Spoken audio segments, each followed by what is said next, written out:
हाय दोस्तों, एक बार फिर से स्वागत है आप सभी का हमारे यूट्यूब चैनल में। आज हम पढ़ेंगे दोस्तों कक्षा 10 फिजिक्स। चैप्टर का नाम है प्रकाश। इस पूरे चैप्टर को दोस्तों हम एक ही वीडियो में ख़त्म कर देंगे, क्योंकि ये ज़्यादा बड़ा चैप्टर तो है नहीं, तो इसी को हम एक ही वीडियो में इसको पूरा ख़त्म कर देंगे कि प्रकाश किसे कहते हैं, प्रकाश का परावर्तन अपवर्तन, जो कक्षा 10 के बोर्ड के एग्ज़ाम के लिए काफ़ी इम्पोर्टेंट है। तो आप इसे ज़रूर देखिएगा दोस्तों। अगर वीडियो पसंद आएगा तो चैनल को सब्सक्राइब और लाइक ज़रूर करिएगा। आइए दोस्तों, बिना समय गवाए हम आगे चलते हैं। प्रकाश का परावर्तन किसे कहते हैं दोस्तों? प्रकाश का परावर्तन, आइए हम इसके विषय में जान लेते हैं। जब प्रकाश की किरणें किसी समतल, ठीक है, जब प्रकाश की किरणें किसी समतल पृष्ठ से टकराकर, ठीक है, किसी समतल सतह से टकराकर या किसी समतल पृष्ठ से टकराकर पुनः उसी माध्यम में वापस लौट जाती है, तो इसी को हम क्या कहते हैं दोस्तों? प्रकाश का परावर्तन कहते हैं। ठीक है दोस्तों, देखिए ये समतल पृष्ठ है। देखिए चित्र के माध्यम से हम अच्छे से समझते हैं दोस्तों। ये समतल पृष्ठ है। जब प्रकाश इस पे पड़ेगा तो इस समतल पृष्ठ से, चाहे जैसा वो पृष्ठ है, पृष्ठ से टकराकर पुनः उसी माध्यम में वापस लौट जाए, यही प्रकाश का क्या कहलाता है दोस्तों? प्रकाश का परावर्तन कहलाता है। ठीक है दोस्तों, ये देखिए अपवर्तित किरण। देखिए इधर से जो प्रकाश पड़ती है इसे अपवर्तित किरण कहते हैं, इधर से जो प्रकाश निकलती है इसे क्या कहते हैं दोस्तों? परावर्तित किरण कहते हैं। तो आइए जान लेते हैं अपवर्तित किरण किसे कहते हैं। ठीक है दोस्तों, आइए इसके विभिन्न टॉपिकों के विषय में हम पढ़ लेते हैं। अपवर्तित किरण, ठीक है दोस्तों, देखिए अपवर्तित किरण के विषय में हम समझते हैं। किसी सतह पर पड़ने वाले किरण को क्या कहते हैं दोस्तों? अपवर्तित किरण कहते हैं। देखिए इस सतह पे पड़ रहा है कि नहीं, चित्र के माध्यम से देखिए दोस्तों, जब सतह पे कोई भी किरण पड़ती है तो यह क्या कहलाती है? अपवर्तित किरण कहलाती है। आइए दोस्तों आगे चलते हैं। आपतन बिंदु। आपतन बिंदु, जैसा कि चित्र के माध्यम से समझ लीजिए बिंदु दोस्तों कि यहाँ पे जो बिंदु रहता है, यानी जिस पर आपतित किरण पड़ती है, वही क्या कहलाता है दोस्तों? आपतन बिंदु कहलाता है। ध्यान से देखिएगा, ध्यान से देखिए दोस्तों, यहाँ पे किसी बिंदु पर आपतित किरण समतल, ठीक है, समतल से टकराकर, ठीक है दोस्तों, समतल से टकराकर उसी माध्यम में, ठीक है दोस्तों, समतल से टकराती है या टकराकर, ठीक है, उसे आपतन बिंदु कहते हैं। जहाँ पे समतल बिंदु पे जहाँ भी किरणें टकराएंगे, ठीक है दोस्तों, जहाँ भी टकराएंगे, देखिए यहाँ पे किरणें टकरा रही हैं तो इसी को हम क्या कहते हैं दोस्तों? आपतन बिंदु कहते हैं। ठीक है, क्या कहते हैं? आपतन बिंदु। आइए दोस्तों आगे हम पढ़ते हैं परावर्तन किसे कहते हैं। ठीक है, परावर्तित किरण हम किसे कहते हैं दोस्तों? तो परावर्तित किरण के विषय में हम समझ लेते हैं। परावर्तित किरण किसे कहते हैं? तो ये देखिए दोस्तों, परावर्तित किरण जिन माध्यम से चलकर, ठीक है, जिन माध्यम से चलकर आपतन किरण सतह पर आती है उसी माध्यम में लौट जाती है, उसी को हम क्या कहते हैं दोस्तों? उन किरण को क्या कहते हैं? परावर्तन किरण। ठीक है, जिस माध्यम से चलकर आपतन किरण सतह पर क्या है? आती है और उसी माध्यम में क्या होती है दोस्तों? लौट जाती है, उसी को हम क्या कहते हैं दोस्तों? परावर्तन किरण कहते हैं। जैसा कि दोस्तों ये देखिए हम यहाँ पे समझा दे रहे हैं, जब यहाँ से किरणें पड़ेंगी दोस्तों तो ये किसी बिंदु पे पड़ेंगी, ठीक है, यह आपतन बिंदु हो गया दोस्तों। अब यहाँ से किरणें क्या हुई? टकराकर फिर उसी माध्यम में वापस चली गई, तो ये तो आपतन, यह तो आपतित किरण हुई, यह क्या हुई दोस्तों? परावर्तित किरण। ठीक है, आपतित किरण से जब बिंदु पर पड़ने के बाद उसी माध्यम में वापस लौट जाती है किरणें, तो इसी को हम क्या कहते हैं दोस्तों? परावर्तित किरण कहते हैं। यह हमारा आपतित किरण है और यह क्या हमारा है? परावर्तित किरण। यह हमारा क्या है? आपतन बिंदु है। ठीक है दोस्तों, आइए इसके और टॉपिकों के विषय में हम आगे पढ़ते हैं। अब ये देखिए दोस्तों, अभिलंब। अभिलंब क्या होता है? देखिए दोस्तों, यहाँ चित्र के माध्यम से समझ लेते हैं। जब देखिए यहाँ पर ये हमारा आपतित किरण या परावर्तित किरण या क्या है? यह आपतन बिंदु है। इस पर डाला गया लंब ही क्या कहलाता है दोस्तों? अभिलंब कहलाता है। ठीक है, ऐसे अगर हम इस पर लंब डाल देंगे तो यह क्या कहलाएगा दोस्तों? अभिलंब। आइए इसको समझ लेते हैं थियरी के माध्यम से। किसी समतल सतह के किसी बिंदु पर खींचे गए लंब बिंदु पर क्या कहलाता है? अभिलंब कहलाता है। ठीक है दोस्तों, यहाँ पर देखिए यह हमारा क्या है दोस्तों? अभिलंब है। जैसे आपतन बिंदु यह क्या है? यह आपतित किरण या परावर्तित किरण तथा आपतन बिंदु पर डाला गया, ठीक है, खींची गई रेखा ही क्या कहलाती है दोस्तों? अभिलंब कहलाती है। आइए दोस्तों आगे चलते हैं। अब आपतन कोण हम किसे कहते हैं? ठीक है दोस्तों, आज हम पढ़ेंगे आपतन कोण किसे कहते हैं। देखिए आपतित किरण आपतन बिंदु पर खींचे गए अभिलंब से जो कोण, ठीक है, जो कोण बनता है उसे हम क्या कहते हैं दोस्तों? आपतन कोण कहते हैं। क्या कहते हैं? आपतन कोण। आइए चित्र के माध्यम से समझ लेते हैं दोस्तों। देखिए आपतित किरण और परावर्तित किरण, यहाँ पे जो दोस्तों कोण बनेगा वही क्या कहलाता है? क्या कहलाता है दोस्तों? आपतन कोण कहलाता है। क्या कहलाता है दोस्तों, आपतन कोण। चित्र के माध्यम से समझिए, यहाँ पे जो कोण बनेगा दोस्तों, यानी ये क्या है दोस्तों, ये आपतित किरण या परावर्तित किरण, और यहाँ पे जो कोण बनेगा दोस्तों वही क्या कहलाता है, आपतन कोण कहलाता है।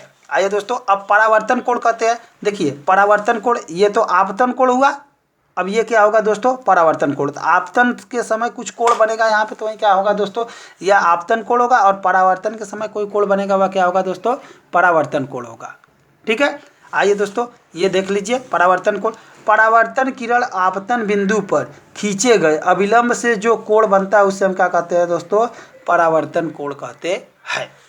आइए दोस्तों नेक्स्ट टॉपिक है हमारा आज का, प्रकाश के परावर्तन के दो नियम है। प्रकाश के परावर्तन के दो नियम है। ये दो नियम कौन कौन से हैं दोस्तों, आइए हम इसको जान लेते हैं। दो नियम, पहला ये देखिए दोस्तों चित्र के माध्यम से, ठीक है, ये क्या है, आपतित किरण। आपतित किरण, परावर्तित किरण तथा अभिलंब तीनों क्या होते हैं, एक ही तल में होते हैं। यह होता है आपतित किरण, यह होता है परावर्तित किरण, ठीक है, और ये क्या होता है, अभिलंब, तीनों एक ही तल में होते हैं दोस्तों। ठीक है, देखिए यहाँ पे आपतित किरण, परावर्तित किरण, आपतित किरण, परावर्तित किरण तथा आपतन बिंदु पर खींचा गया अभिलंब तीनों एक ही क्या होते हैं दोस्तों, समतल में होते हैं। देखिए एक ही समतल में है कि नहीं, देखिए एक ही समतल में यहाँ पे है कि नहीं, एक ही समतल पे यहाँ है दोस्तों, है ना, ये मिरर लगा हुआ है, एक ही समतल में है। आइए दोस्तों दूसरा नियम क्या है, आपतन कोण परावर्तन कोण के क्या होता है दोस्तों, बराबर होता है। ठीक है, देखिए यहाँ पे चित्र के माध्यम से समझ लेते हैं दोस्तों। देखिए ये आपतन कोण है और यह क्या है, परावर्तन कोण। आपतन कोण परावर्तन कोण के क्या होता है दोस्तों, बराबर होता है। इसे हम मानते हैं कोण आई, यह क्या होता है, कोण आर। तो यहाँ पे हम दोस्तों एक लाइन और बढ़ा दे रहे हैं, यानी कोण आई बराबर कोण आर। ठीक है, आपतन कोण परावर्तन, आपतन कोण परावर्तन कोण के क्या होता है दोस्तों, बराबर होता है। आइए दोस्तों नेक्स्ट टॉपिक पढ़ते हैं आज का। नेक्स्ट हमारा टॉपिक है दोस्तों, प्रकाश का अपवर्तन। ठीक है दोस्तों, जब प्रकाश की किरणें विरल माध्यम से सघन माध्यम में प्रवेश करती हैं तो अपने मार्ग से थोड़ी थोड़ी, ठीक है दोस्तों, थोड़ी थोड़ी विचलित हो जाती है। इसे ही हम प्रकाश का क्या कहते हैं दोस्तों, अपवर्तन कहते हैं। कुछ समझ में नहीं आया तो आइए दोस्तों इसे चित्र के माध्यम से थोड़ा समझ लेते हैं। ठीक है, देखिए दोस्तों, जब प्रकाश की किरणें क्या होती हैं, जब प्रकाश की किरणें, ठीक है, सघन माध्यम से, किधर दोस्तों, सघन माध्यम से विरल माध्यम से, सघन माध्यम से अगर विरल माध्यम में प्रवेश करती है दोस्तों तो ये अपने मार्ग से थोड़ी थोड़ी क्या हो जाती हैं, ऐसे विचलित हो जाती हैं। ठीक है दोस्तों, यह थोड़ी थोड़ी अपने मार्ग से क्या हो जाती हैं, विचलित हो जाती हैं। प्रकाश का क्या कहलाता है दोस्तों, अपवर्तन कहलाता है। जैसे दोस्तों देखिए यहाँ पे मान लीजिए यह सघन माध्यम है, जब सूर्य की किरणें के, ये सूर्य का जब प्रकाश यहाँ से पड़ेगा दोस्तों, जब सूर्य का प्रकाश पड़ेगा, ठीक है, तो ये क्या करेगा, यह सघन माध्यम, सघन माध्यम से जब ये विरल माध्यम में प्रवेश करेगा दोस्तों, यहाँ से प्रकाश की किरणें पड़ रही तो ये थोड़ी थोड़ी थोड़ी सी मुड़ जाएगी, फिर यहाँ पे, फिर अगला माध्यम में पड़ेगी तो फिर यहाँ से चलती रहेगी, फिर थोड़ी सी मुड़ जाएगी। यानी अपने माध्यम से यह थोड़ी थोड़ी क्या होती जाएगी कि दोस्तों, मुड़ती जाएगी। इसे ही हम प्रकाश का क्या कहते हैं दोस्तों, प्रकाश का अपवर्तन कहते हैं। ठीक है दोस्तों, आगे चलते हैं, इसके कुछ एग्जाम्पल के विषय में पढ़ लेते हैं दोस्तों। पानी में सिक्के का उठना, कभी आप देखे होंगे दोस्तों, ये छोटा सा ग्लास है, अगर ग्लास में हम इतना पानी भरे हुए हैं, किसी भी ग्लास में या तालाब में अगर छोटा सा सिक्का गिरा रहता है दोस्तों, तो देखने में लगता है कि वह हमारे बहुत पास है, हम इसे आसानी से पा जाएंगे। तो किसके कारण होता है दोस्तों, प्रकाश के अपवर्तन के कारण होता है। नेक्स्ट है दोस्तों, ये हमारा पहला था, ये दूसरा, तारों का टिमटिमाना। कभी आप लोगों ने देखा होगा दोस्तों कि तारे कभी आपको दिखाई देते हैं तो कुछ समय बाद नहीं दिखाई देते हैं, तो तारों का टिमटिमाना ही क्या कहलाता है, प्रकाश का अपवर्तन होता है। ठीक है दोस्तों, क्योंकि छोटे छोटे कण उसमें तैरते रहते हैं, जिससे उनका जो प्रकाश की किरणें पृथ्वी पर नहीं आ पाती हैं, और तारों का टिमटिमाना भी क्या कहलाता है दोस्तों, प्रकाश का अपवर्तन कहलाता है। तीसरा, पानी में डूबी छड़ टेढ़ी दिखाई देती है। ठीक है दोस्तों, अगर इसमें हम छड़ ऐसे डाल देंगे, ऐसे सीधा, तो ये छड़ हमको इस तरह से टेढ़ी दिखाई देगी। ये किसके कारण होता है दोस्तों, प्रकाश के अपवर्तन के कारण। ठीक है दोस्तों, एग्जाम्पल के माध्यम से आप अच्छे से समझ गए होंगे दोस्तों। आज का हमारा नेक्स्ट टॉपिक है दोस्तों, प्रकाश का पूर्ण आंतरिक परावर्तन। प्रकाश का पूर्ण आंतरिक परावर्तन क्या होता है, आइए दोस्तों इसके विषय में पढ़ लेते हैं और आसानी से समझते हैं। ठीक है, चलिए दोस्तों, जब प्रकाश किरण किसी विरल माध्यम से सघन माध्यम में, ठीक है, गमन करती है, सघन माध्यम में गमन करती है तो अपवर्तन के कारण यह अभिलंब की तरफ क्या हो जाती है दोस्तों, झुक जाती है। यह अभिलंब की तरफ क्या हो जाती है, झुक जाती है। ठीक है, जब प्रकाश की किरणें, देखिए दोस्तों जैसे मिरर है, ये हम एक मिरर ले रहे हैं, मिरर जब इधर से प्रकाश की किरणें इधर जाती है तो यह अभिलंब की ओर क्या हो जाती है, झुक के इधर जाने लगती हैं। फिर जब यह किसी कांच में प्रवेश करेंगे तो फिर ये अपने मार्ग से अभिलंब से क्या हो जाएंगी, दूर जाएंगी। देखिए दोस्तों, अभिलंब की ओर यहाँ पे क्या हो रही है, अभिलंब की ओर क्या हो रही है, झुक रही हैं, फिर यहाँ अभिलंब से क्या होती जाती हैं, दूर जाती हैं। ठीक है दोस्तों, आइए आगे चलते हैं। जब प्रकाश किरण, ठीक है, जब प्रकाश किरण किसी सघन माध्यम से विरल माध्यम में गति करती है तो यह अभिलंब से क्या होती है, दूर जाती है। ठीक है दोस्तों, अभी हमने बताया कि जब यह क्या सघन माध्यम से क्या विरल माध्यम में प्रवेश करती है, देखिए सघन माध्यम से जब फिर विरल माध्यम में प्रवेश करेगी तो फिर यह क्या होगी, अभिलंब से दूर जाएगी। यहाँ से देखिए अभिलंब की ओर झुक जाएगी, फिर यहाँ अभिलंब से क्या होती है दोस्तों, दूर जाती है। ठीक है, आइए दोस्तों, जैसे एग्जाम्पल में हम समझ लेते हैं हीरा का चमकना। हीरा आप लोगों ने देखा होता दोस्तों, हीरे में क्या होता है, पूर्ण आंतरिक परावर्तन होता है। उसमें प्रकाश की किरणें, जैसे दोस्तों मान लीजिए ये एक हीरा है, सपोज दैट ये एक हीरा, जब इसमें देखेंगे कि इस तरह से ढेर सारे रहते हैं तो प्रकाश की किरणें ऐसे ऐसे ऐसे ऐसे सभी दिशाओं में क्या हो जाती है, ऐसे ऐसे टकरा के फैल जाती हैं, जिससे ये प्रकाश की किरणें निकल नहीं पाती हैं बाहर। ये किसके कारण होता है, पूर्ण आंतरिक परावर्तन के कारण हमें हीरा क्या होता है दोस्तों, चमकता हुआ दिखाई देता है। हीरा हर समय चमकता हुआ दिखाई देता है क्योंकि इसमें पूर्ण आंतरिक परावर्तन कुछ इस तरह से आप देखेंगे कि ऐसे ऐसे उसी में रिफ्लेक्शन होता रहता है प्रकाश का, इस तरह से दोस्तों। तो जब प्रकाश की बाहर नहीं निकल पाएंगी, क्योंकि इसके सभी मोड़ों पर टकराने के बाद यह विभिन्न माध्यमों में ऐसे ऐसे फैल जाएंगी, जब ये नहीं जाएंगी, बाहर नहीं निकल पाएंगी, तो यह क्या होगा दोस्तों, हीरा हमको चमकता हुआ दिखाई देता है पूर्ण आंतरिक परावर्तन के कारण। आइए दोस्तों और एग्जाम्पल एक आध दो देख लेते हैं। अगला एग्जाम्पल दूसरा है दोस्तों, रेत का चमकना, मृग मरीचिका। आप लोगों ने देखा होगा मृग मरीचिका, यानी रेत का क्या होता है दोस्तों, चमकना। जब रेत चमकती है दोस्तों तो उसमें भी क्या होता है, पूर्ण आंतरिक परावर्तन। कभी आप लोगों ने देखा होगा जब हम इधर से चलते हैं तो कभी दूर पे हमको सड़कें दिखाई देती है ऐसी कि चमक रही हैं, चमकती हुई दिखाई देती हैं। ठीक है दोस्तों, चमकती हुई दिखाई देती है, यानी किसके कारण, पूर्ण आंतरिक परावर्तन के कारण। उस पर जैसे लगेगा कि जल है, जो ही हम उसके पास जाएंगे दोस्तों तो वहाँ से लगेगा कि कुछ नहीं दिखाई दे रहा है। ठीक है दोस्तों, आइए आगे चलते हैं।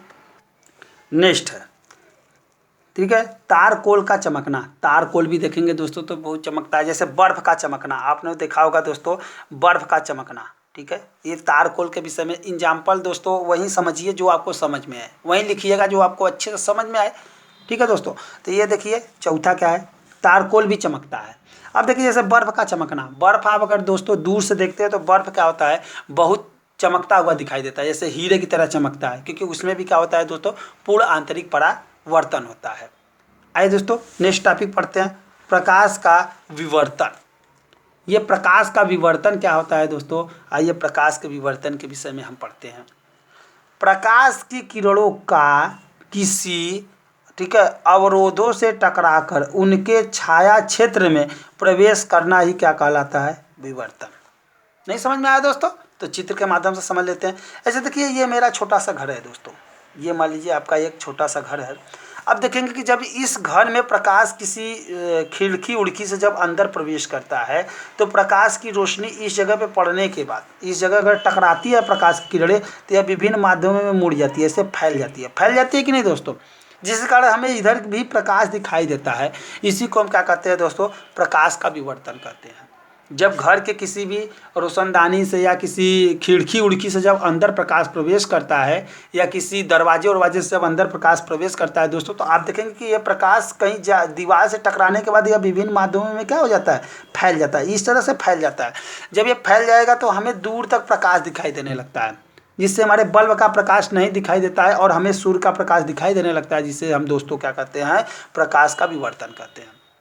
तो आप इसको ऐसे भी कर सकते हैं, जब प्रकाश किसी, ठीक है, बिंदु से चलकर किसी, ठीक है, किसी मार्ग पर टकरा दिया, किसी वस्तु पर टकराकर विभिन्न माध्यमों में क्या हो जाए, फैल जाती है, यानी विभिन्न माध्यमों में फैलकर हमें किरण दिखाई देने लगती है, वस्तु दिखाई देने लगती है, उसी को प्रकाश का क्या कहते हैं दोस्तों, विवर्तन कहते हैं। आइए दोस्तों आगे हम नेक्स्ट पढ़ते हैं, प्रकाश का प्रकीर्णन। प्रकाश का प्रकीर्णन। आज का हमारा अगला हेडिंग है दोस्तों प्रकाश का प्रकीर्णन। ठीक है, प्रकाश के प्रकीर्णन के विषय में हम पढ़ते हैं दोस्तों।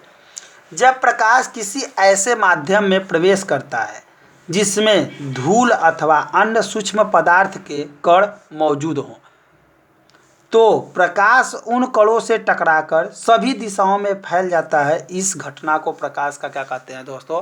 प्रकीर्णन कहते हैं। ठीक है दोस्तों, विवर्तन और प्रकीर्णन सब सेम है दोस्तों, तो इसको हम समझते हैं। चलिए दोस्तों इसे समझते हैं। अभी हमने बोला कि जब प्रकाश के, आप लोगों ने देखा होगा दोस्तों कि हमारा जो वायुमंडल है, वायुमंडल में देखेंगे तो सभी छोटे छोटे छोटे छोटे धूल के कण इसमें विद्यमान है।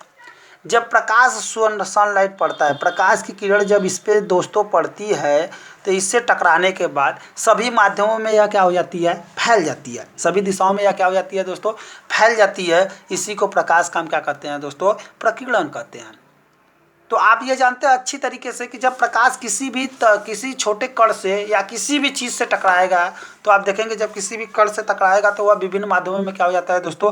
फैल जाता है। इसी को हम प्रकाश का क्या कहते हैं दोस्तों? प्रकाश का प्रकीर्णन कहते हैं।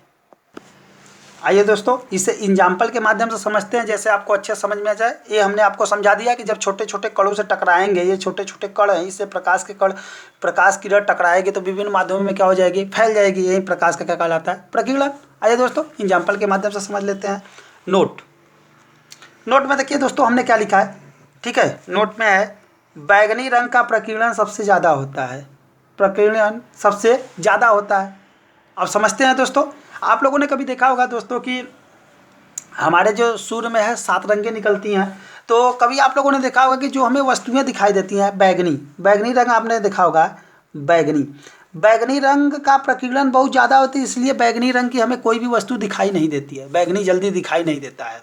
ठीक है दोस्तों, प्रकीर्णन बहुत ज़्यादा होता है, जिससे उसका प्रकीर्णन बहुत ज़्यादा होता है। जिसका प्रकीर्णन बहुत ज़्यादा होगा वो किरणें हमें दिखाई आसानी से नहीं देती हैं, और जिन किरणों का प्रकीर्णन बहुत कम होगा दोस्तों वो हमें आसानी से क्या होती हैं? दिखाई देती हैं। आइए आगे देखते हैं दोस्तों। दूसरा, ये तो पहला था दोस्तों, अब आइए दूसरा नोट में देखते हैं। लाल रंग का प्रकीर्णन सबसे कम होता है। देखिए दोस्तों, जिसका प्रकीर्णन सबसे ज़्यादा होगा वो हमें कम दिखाई देगा, और जिसका प्रकीर्णन कम होगा वो हमें क्या होगा? ज़्यादा दिखाई देगा। अब आपको समझ में नहीं आया तो समझिए दोस्तों एग्जाम्पल के माध्यम से। टीवी टावर आप लोगों ने देखा होगा। जो टावर ओवर लगे रहते हैं उस पर आप देखेंगे तो रेड कलर की कोई बत्ती जलती हुई दिखाई देती है, क्योंकि उसका प्रकीर्णन क्या होता है? प्रकीर्णन मतलब होता है फैलाव। प्रकीर्णन मतलब क्या होता है दोस्तों? फैलाव। जो कम फैलेगा, समझिएगा, जो कम फैलेगा वो हमें क्या होगा? ज़्यादा दूर तक दिखाई देगा, और जो ज़्यादा फैलेगा वो हमें नहीं दिखाई देगा। सिंपल सी भाषा। जैसे कोई वस्तु ले लीजिए, अगर छोटा सा दाना ले लीजिए, एक मुट्ठी कोई चावल का, और चावल के दाने को गिरा दीजिए। अगर थोड़ा सा है तो दूर तक फैल जाएगा, तो हमें उसको उठाने में ज़्यादा समय लगेगा। अगर वहीं पास ढेर सारा है तो उसे हम आसानी से उठा सकते हैं। ठीक है दोस्तों, तो लाल रंग का प्रकीर्णन क्या होता है? कम होता है, जिससे हमें टावरों ओवरों पे जो लाल रंग की बत्ती दिखाई देती है वह आसानी से देख लेते हैं। अब मगर बैगनी रंग का प्रकीर्णन सबसे ज़्यादा होता है, इसलिए वह दोस्तों क्या होता है? हमें दिखाई नहीं देता, यानी फैल जाती है। ज़्यादा फैल जाएंगी तो नहीं दिखाई देंगी, कम फैलेंगी तो हमें दिखाई देती हैं। आइए दोस्तों आगे चलते हैं। आकाश का रंग नीला दिखाई देता है। आकाश का रंग आप लोगों ने नीला देखा होगा दोस्तों। तो नीला दिखाई देता है किसके कारण? प्रकाश के प्रकीर्णन के कारण होता है। प्रकाश का प्रकीर्णन होता है क्योंकि जब सूर्य का प्रकाश पड़ता है पृथ्वी पर दोस्तों, तो आप देखेंगे कि अधिक मात्रा में जल है, तो इससे प्रकाश क्या होता है? रिफ्लेक्ट होकर, यानी परावर्तित होकर फिर उसी माध्यम में लौट जाता है, यानी टकराने के बाद फिर लौट जाता है। तो इससे क्या होता है दोस्तों? हमें आकाश का रंग कैसा दिखाई देता है? नीला दिखाई देता है। अब देखिए अंतरिक्ष व चंद्रमा में आकाश का रंग काला दिखाई देता है। ठीक है दोस्तों, प्रकाश के प्रकीर्णन के, वहाँ प्रकाश का प्रकीर्णन के कारण वह हमें कैसा दिखाई देता है दोस्तों? काला दिखाई देता है। ठीक है, वहाँ पे प्रकाश है नहीं, प्रकीर्णन होगा नहीं, तो हमें कैसा दिखाई देगा? अंतरिक्ष काला दिखाई देता है। ठीक है दोस्तों, आइए आगे चलते हैं। आज का हमारा नेक्स्ट टॉपिक है दोस्तों प्रकाश। प्रकाश किसे कहते हैं? प्रकाश एक प्रकार की ऊर्जा है जो हमें वस्तुओं को क्या करता है दोस्तों? देखने में सहायता करता है। प्रकाश के कारण ही हम वस्तुओं को देख पाते हैं दोस्तों। अब आपको नहीं समझ में आया तो समझिएगा कि कैसे देख पाते हैं। कभी आप दोस्तों अगर ज़्यादा प्रकाश में से कभी अंधेरे वाले रूम में प्रवेश करते हैं तो आप लोगों ने देखा होगा कि जब हम ज़्यादा अंधेरे वाले रूम में प्रवेश करते हैं तो कुछ समय के लिए हमें वस्तुएं दिखाई नहीं देती हैं, उस वाले रूम की वस्तुएं हमें दिखाई नहीं देती है, कौन सा वस्तु कहाँ रखा गया है। तो हम कभी दीवार से भी टकरा जाते हैं, सामने कोई चेयर वगैरह रखा रहता है उससे टकरा जाते हैं, क्योंकि उसमें प्रकाश क्या होता है दोस्तों, कम नहीं दिखाई देता है। तो जब हम दोस्तों उसमें प्रवेश करते हैं तो हमारे आँखों की पुतली क्या होने लगती है दोस्तों, बड़ी होने लगती है, जिससे उस वस्तु पे प्रकाश टकरा के फिर पुनः हमारे उसी माध्यम में क्या हो जाता है, वापस लौट आता है और हमें वस्तुएं क्या होने लगती हैं दोस्तों, दिखाई देने लगती हैं। यानी किसके कारण दिखाई देती हैं, प्रकाश के कारण दिखाई देती हैं। ठीक है दोस्तों, आइए कुछ नोट के विषय में देख लेते हैं। नोट दोस्तों, इसका तरंग दैर्ध्य, ठीक है, इसका तरंग दैर्ध्य कितना होता है, प्रकाश का तरंग दैर्ध्य जो होता है वो 3900 एंगस्ट्रॉन से दोस्तों कितना होता है, 7800 एंगस्ट्रॉन के बीच में होता है। ठीक है दोस्तों, ये कभी कभी ऑब्जेक्टिव में क्वेश्चन पूछ देता है कि प्रकाश का तरंग दैर्ध्य कितना होता है। तो प्रकाश का तरंग दैर्ध्य होता है 3900 एंगस्ट्रॉन से लेकर दोस्तों 7800 एंगस्ट्रॉन तक होता है। अगला है दोस्तों, माध्यम की आवश्यकता नहीं होती है। आप ये जानते हैं प्रकाश को माध्यम की आवश्यकता नहीं होती है, प्रकाश कहीं भी प्रवेश कर सकती है। ठीक है, प्रकाश चलती है, आप लोगों ने देखा होगा कि प्रकाश किसी कितनों अंधेरा घर रहे अगर उसमें प्रकाश कहीं भी प्रवेश कर सकता है। ठीक है दोस्तों, तो इसको चलने के लिए माध्यम की आवश्यकता नहीं होती है। ठीक है, आइए दोस्तों अगला है, प्रकाश अनुप्रस्थ तरंगे है, अनुप्रस्थ तरंगे है। ठीक है, अनुप्रस्थ और अनुदैर्ध्य तरंगे किसे कहते हैं दोस्तों, आप इसके पहले हम कक्षा 9 का वीडियो अपलोड कर चुके हैं दोस्तों, उसमें दिया गया है प्रकाश का अनुप्रस्थ तरंगे और अनुदैर्ध्य तरंगे हम किसे कहते हैं। ठीक है दोस्तों, आइए कुछ इसके माध्यमों के विषय में पढ़ लेते हैं कि प्रकाश जो होता है किन किन माध्यमों में कितना कितना रहता है, प्रकाश का चाल कितना रहता है। ठीक है दोस्तों, तो इसके कुछ माध्यम है। पहला माध्यम हम देखते हैं दोस्तों, पहला माध्यम हम देखते हैं। ठीक है, यहाँ पे कुछ माध्यम दिए लिखे हैं हमने जो इम्पोर्टेंट है। ठीक है, कभी कभी ऑब्जेक्टिव क्वेश्चन पूछ देते हैं दोस्तों कि बताइए निर्वात में प्रकाश की चाल कितनी होती है, वायु में प्रकाश की चाल कितनी होती है। तो सभी जगहों पे, जैसे कांच में प्रकाश की चाल, ठीक है, तारपीन के तेल में, पानी में, ठीक है, रॉक साल्ट में, नाइलॉन में, ठीक है, इन सब जगहों पे प्रकाश की चाल कितनी होती है। ठीक है दोस्तों, तो आइए प्रकाश के माध्यम की यानी प्रकाश की चाल किन किन माध्यमों में कितना। तो निर्वात में प्रकाश की चाल होती है दोस्तों 3.00 × 10⁸ मीटर प्रति सेकेंड होता है। इसको मीटर प्रति सेकेंड में देखते हैं। ठीक है दोस्तों, ठीक है, किलोमीटर में भी आप नाप सकते हैं, किलोमीटर में नापना है तो आप इसे चेंज कर लीजिएगा मीटर प्रति सेकेंड को। ठीक है दोस्तों, अब कांच में प्रकाश की चाल कितनी होती है दोस्तों, 2.0 × 10⁸ कितना 8 मीटर प्रति सेकेंड होता है। ठीक है, तारपीन के तेल में कितना होता है दोस्तों, 2.04 × 10⁸ मीटर प्रति सेकेंड होता है। पानी में प्रकाश की चाल कितनी होती है दोस्तों, 2.25 × 10⁸ मीटर प्रति सेकेंड होता है। नेक्स्ट है दोस्तों रॉक साल्ट में कितना होता है दोस्तों, 1.96 × 10⁸ मीटर प्रति सेकेंड होता है। और नाइलॉन में कितना होता है दोस्तों, 1.96 × 10⁸ कितना 8 मीटर प्रति सेकेंड। यानी देखा जाए तो इन दोनों में क्या है दोस्तों, समान है, लगभग समान है क्योंकि इतना मीटर प्रति सेकेंड की वेग से यह चलती है। ठीक है दोस्तों, तो एक बार फिर से देख लीजिए, कांच में इतना होता है, तारपीन के तेल में इतना होता है, पानी में इतना होता है, रॉक साल्ट में इतना होता है और नाइलॉन में इतना होता है। ठीक है दोस्तों, इसे अच्छे से आप याद कर लीजिएगा। अगर इसको आप अच्छे से याद कर लेंगे दोस्तों तो आपके लिए बहुत ही पावरफुल होने वाला है। आगे अगर आप तैयारी करेंगे, क्योंकि इंटर बाद हर कोई तैयारी करेगा, तो उसमें भी ये क्वेश्चन पूछे जाते हैं कि कांच में प्रकाश की चाल कितनी होती है, या नाइलॉन में कितना होता है, या पानी में कितना होता है। कभी कभी दोस्तों ये छोटे छोटे क्वेश्चन कभी कभी ऑब्जेक्टिव के रूप में पूछ दिए जाते हैं। आइए दोस्तों आगे चलते हैं। आज का ये हमारा लास्ट टॉपिक और प्रकाश चैप्टर का ये लास्ट टॉपिक है दोस्तों, जो कभी कभी ऑब्जेक्टिव में क्वेश्चन पूछ दिए जाते हैं। कभी कभी नहीं दोस्तों, मान लीजिए पूछा ही जाता है। ठीक है, ये पूछा ही जाता है, श्योर है कि पूछा ही जाता है। ठीक है, तो प्रकाश से संबंधित प्रमुख सिद्धांत, देखिए प्रकाश से संबंधित कुछ सिद्धांत है। कौन कौन से सिद्धांत किसने दिया था, तो प्रकाश के सिद्धांत कौन कौन से हैं दोस्तों। आइए बिना समय व्यतीत किए दोस्तों आगे हम चलते हैं। अगर यह वीडियो आपको दोस्तों पसंद आया हो तो लाइक ज़रूर करिएगा हमारे वीडियो को। आइए दोस्तों देखते हैं प्रकाश का, ठीक है, प्रकाश का कणिका सिद्धांत किसने दिया था दोस्तों, न्यूटन जी ने दिया था। तो न्यूटन के विषय में आप तो अच्छी तरीके से जानते हैं दोस्तों। ठीक है, न्यूटन जी ने दिया था। किसका? प्रकाश के कणिका का सिद्धांत दिया था। ठीक है दोस्तों, ये थोड़ा बहुत दोस्तों इधर उधर कटपीट हो गया तो इसको आप समझ लीजिएगा, इसके लिए मैं माफ़ी चाहता हूँ दोस्तों। ठीक है, आइए दोस्तों आगे देखते हैं। प्रकाश का तरंग सिद्धांत। तो प्रकाश का तरंग सिद्धांत किसने दिया था दोस्तों? हाइगेंस ने दिया था। ठीक है, तो कक्षा 10 वाले बच्चे अभी इंटर में पढ़ेंगे हाइगेंस का सिद्धांत। ठीक है, तो आपको वहाँ पे और अच्छे से समझ में आ जाएगा दोस्तों। न्यूटन को तो आप 9th से ही पढ़ते हुए आ रहे हैं, ए टोट से पढ़ते आ रहे हैं। न्यूटन कौन थे, इन्होंने क्या खोजा था, क्या निकाला था। ठीक है दोस्तों, आइए प्रकाश का क्या विवर्तन का सिद्धांत। ठीक है, क्या? ग्रेमाल्डी जी। ठीक है, ग्रेमाल्डी जी ने किया है। तो ग्रेमाल्डी जी यानी प्रकाश के विवर्तन ठीक है दोस्तों, विवर्तन को अभी हमने पढ़ा। ठीक है, इसको आगे हम कक्षा 12 में और अच्छे से पढ़ेंगे दोस्तों। ठीक है, आगे चलते हैं। प्रकाश का व्यतिकरण का सिद्धांत। ठीक है, व्यतिकरण का सिद्धांत किसने दिया था दोस्तों? थॉमस यंग ने दिया था। ठीक है दोस्तों, थॉमस यंग ने दिया था। नेक्स्ट हमारा टॉपिक है दोस्तों प्रकाश का, ठीक है, क्वांटम सिद्धांत किसने दिया था? तो मैक्स प्लांट ठीक है दोस्तों, मैक्स प्लांट ने दिया था। ठीक है दोस्तों, यहाँ ट है, प्लांट। ठीक है, मैक्स प्लांट ने दिया था।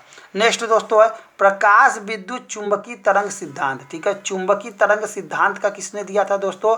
मैक्सवेल ने दिया था। ठीक है दोस्तों, मैक्सवेल ने दिया था। ठीक है, आइए दोस्तों आगे चलते हैं। प्रकाश का फोटान सिद्धांत। ठीक है, प्रकाश का फोटान सिद्धांत किसने दिया था दोस्तों? आइंस्टीन ने दिया था।